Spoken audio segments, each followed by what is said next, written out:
Hey everyone, it's Bargain Princess! So I figured let's have fun today. Yay! And I'm gonna answer the perfect palette tag just because I think it's a great tag, especially for you makeup beginners who are just starting with makeup, don't really know what to buy, what to avoid, and then even for my makeup lovers who just love hearing and talking about makeup. So definitely play along, comment down below. I think it would be a fun read, especially for you guys who are interested as well.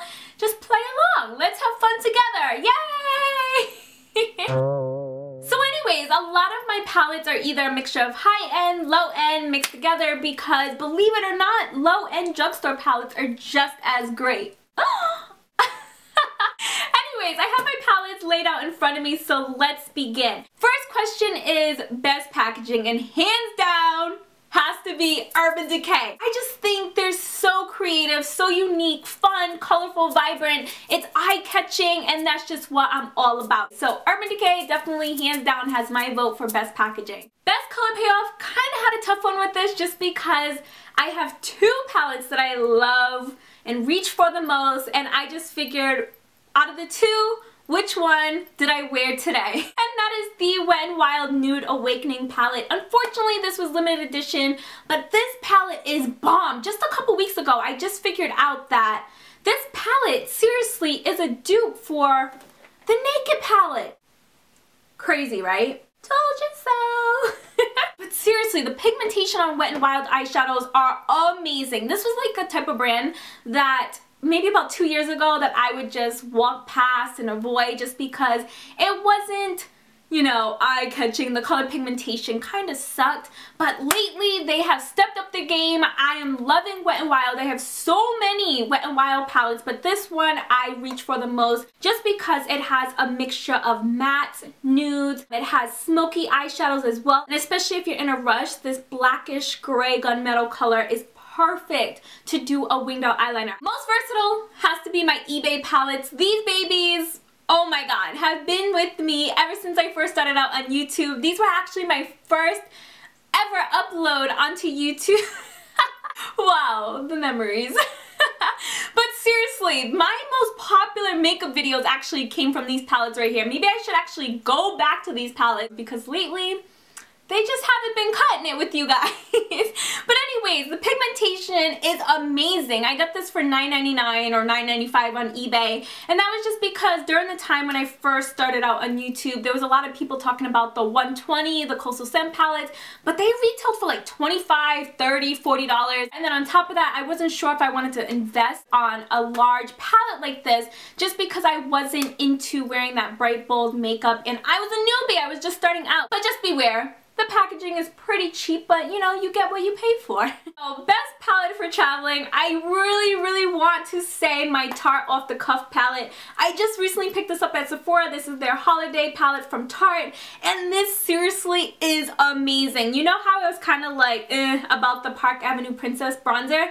This actually shows up on my skin very nicely as such a wearable matte bronzer, and then the pigmentation on these blushes are phenomenal. So I would say this palette, but I've seen a lot of people just do strictly eyeshadows, but the good thing is you could actually use these as eyeshadows as well. But I guess best for traveling would probably be my Naked palette, but I really want to go back to my Wet n Wild just because, like I said, they're the same palette. This is just cheaper. I don't know, it's between these two, but I guess since I already mentioned this, I guess this would be the best palette for traveling just because, like the Wet n Wild one, you have your dark eyeshadows, your mattes, your nudes. You could seriously do so many looks with this palette, but since it's a velvet packaging, that's why I'm kind of reaching for the Wet n Wild because seriously, who cares? It's only $5 if you mess it up, big whoop.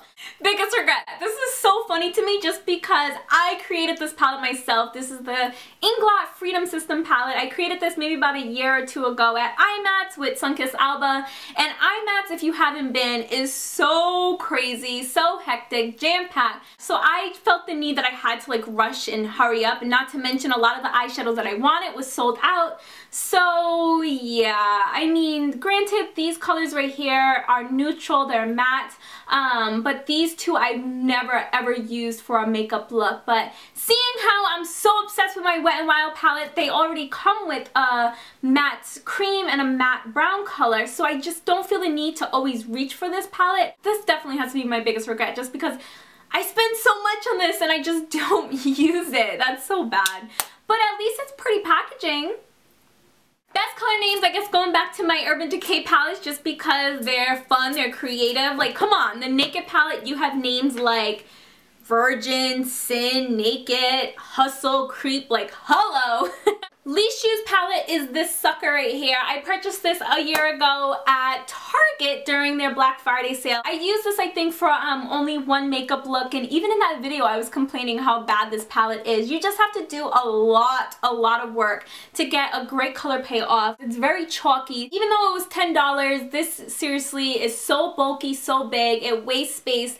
This seriously sits underneath my desk collecting dust. But I actually saw on Pinterest where you can create nail polishes using your old eyeshadow. So I think I'm actually going to try that out. If you want to see a video on it, if it works or not, just let me know in the comment section down below as well. And last question is most used, most loved. If I was stranded on a desert island, which palette would I take? And that is a no-brainer. It would have to be my Wet n Wild. It's plastic, it's durable, the pigmentation is amazing. I can actually use one of these colors for my brows since I don't have any. And then since I'm like obsessed with eyeliner, I could use going back to that gunmetal black color for eyeliner. So that is my perfect palette tag, the Bargain Princess edition. I hope you guys all enjoyed. I tagged every single one of you. Since you guys can't do video responses, like I mentioned, comment down below your perfect palette tags. If you don't feel like answering all the questions, just comment down below your most used palette and your least used sucky palette that you have. So that is it. Don't forget to thumbs up this video if you enjoyed. Comment down below. Hit that subscribe button because it's free and it'll also notify you whenever I upload new videos. And that is it. I'll talk to y'all later. Bye! But this is a continuation on my skincare routine. This time focusing on pimples.